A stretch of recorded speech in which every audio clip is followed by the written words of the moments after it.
Broadcasting live from the Albay PIO News Center, providing you the most exclusive news update from all over the province. This is News at 12.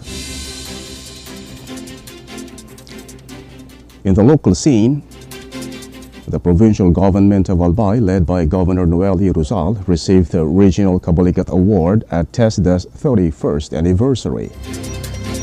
The award recognized Albay's strong partnership with TESDA and its effort to advance technical and vocational education and training, TVET. TESDA's acting regional director, Mary Glo M. Sese, expressed gratitude to the provincial government for their steadfast support. Governor Rizal emphasized the importance of innovation and adaptability in providing education and livelihood opportunities. He also voiced his hope of winning a national award in the future, building on previous recognitions.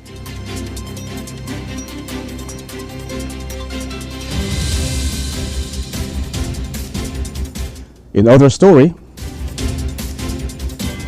the Albay Veterinary Office successfully concluded a 4-day veterinary mission in Pulangi.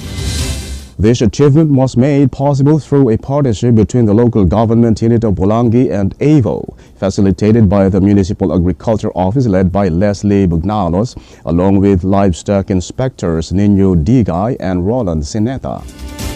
During the mission, the office provided services such as vitamin supplementation, deworming, artificial insemination, and estrus synchronization for cattle, carabaos, and goats. Beneficiaries from the barangays of Magpanambo, Kitwartelan, Cugnugan, Salvacion, Lourdes, and Santa Teresita in this municipality received these services from August 5 to 8. This initiative is part of the office's ongoing efforts to establish continued partnerships with LGUs to maintain livestock health across the province.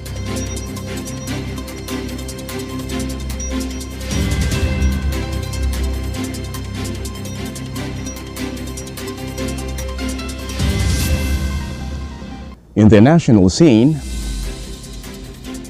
a member of the municipal board in Ibahay, Aklan, is currently facing a murder accusation for reportedly shooting the town's vice mayor within the Sangguniang Bayan building. On Saturday, SB member Mirella Sinatin was charged with murder in connection to the death of Vice Mayor Julio Estilioso.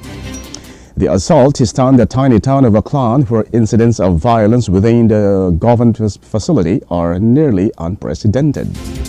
Investigators reported that Estilioso received 18 gunshot wounds, and reports indicated that the clash could have arisen from a disagreement about the distribution of official documents. Authorities verified that Sinatin showed no traces of illicit substances and his firearm was legally registered but lacked a permit to take it beyond his residence. Sinatin is still in police custody and will be moved to the proper detention center in due time. The municipal authorities have mandated a stress debriefing for SB personnel and revealed enhanced security measures at the municipal hall, incorporating a one entry, one exit policy for all staff and visitors. Only a day before the incident, locals observed Sinatin and Estilioso together in a meeting, seemingly friendly, rendering the tragic outcome even harder for the community to grasp.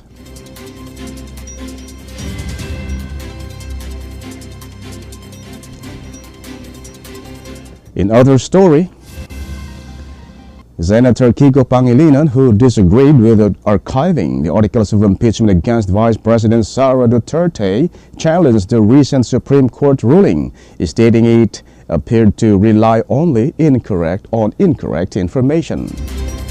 He warned that the High Court's unusual decision to dismiss the impeachment case, which he claimed was based on false facts, could undermine the nation's system of checks and balances if it stands. In a televised interview, Pangilinan stated that the motion for reconsideration submitted by the House of Representatives goes beyond a mere legal action. Pangilinan questioned the court's enforcement of one-year bar rule.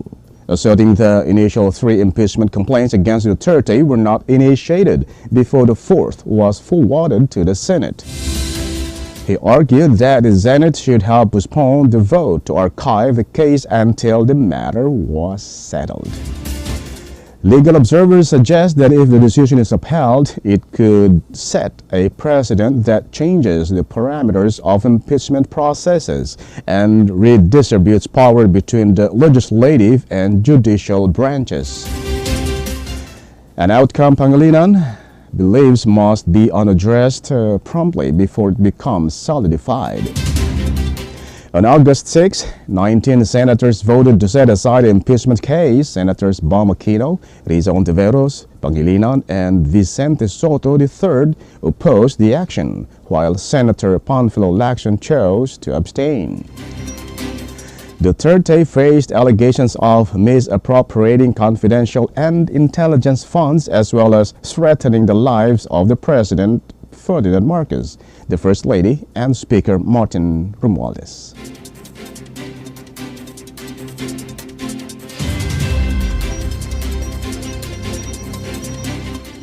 In other news,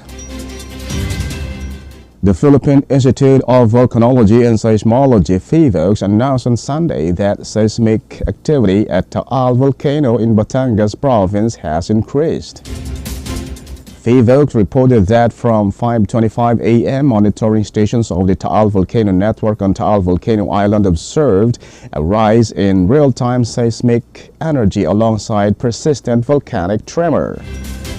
As of August 9, the volcano has recorded 19 volcanic tremors, and since August 8, it has been emitting approximately 374 tons of sulfur dioxide on average, with large plumes rising up to 1,200 meters before drifting east, northeast, and northeast. PHIVOLCS warned that increased seismic activity might lead to a phreatic or minor phreatomagnetic eruption.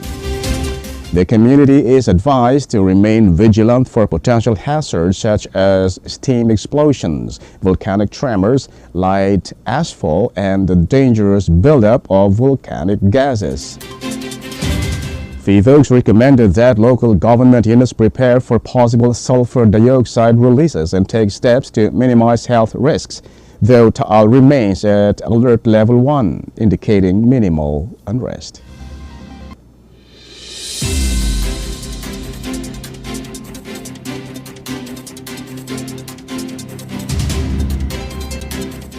And in the news outside the country, a new wave of shelling and drone attacks from Moscow resulted in the deaths of 6 people and injuries to many in Ukraine on Sunday, officials said, while Kiev targeted 2 oil refineries located deep within Russian territory.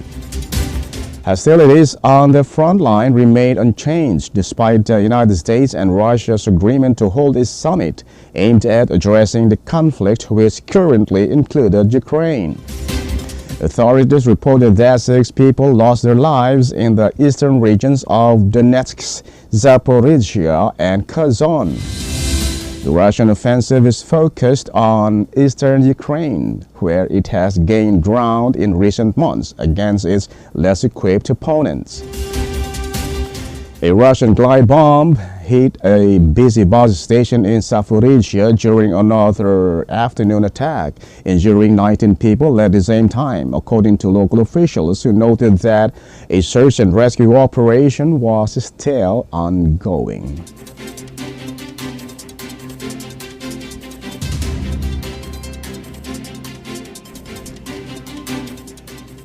And finally, in the news outside the country, a landmine explosion injured 3 Thai soldiers on patrol Saturday near the Cambodian border, just days after the 2 nations agreed to extend a ceasefire that ended their most intense clashes in years. The explosion occurred in Zakat province around 10 a.m. according to a statement from the Royal Thai military. 1 soldier sustained a serious leg injury, another was hurt in the back and arm, and the third experienced severe pressure trauma to the ear. The incident followed a 5-day clash that resulted in at least 43 deaths amid a resurgence of a long-standing disagreement over historic border temples. The confrontations involving aircraft, artillery, missiles, and ground troops ended on July 29th with a truce after persuasion by United States President Donald Trump. A gathering of defense officials in Kuala Lumpur concluded Thursday with an agreement to extend the ceasefire.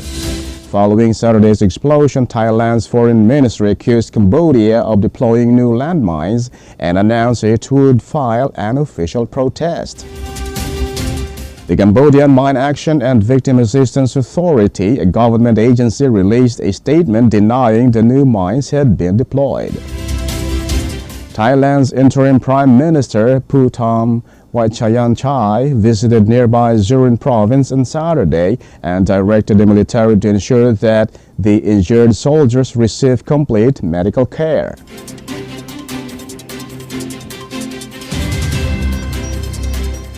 And that's all for the news at August 12, 2025. We'll be back tomorrow for more news updates. And thanks to our news writer Albay PIO and Leah Guazon. And on the technical side, Chad Bobbies. And of course, our Provincial Information Officer OAC Marty Gonzalez. And under the supervision of our Governor, Noel Irusal. I am Greg Hallare. Thank you for subscribing.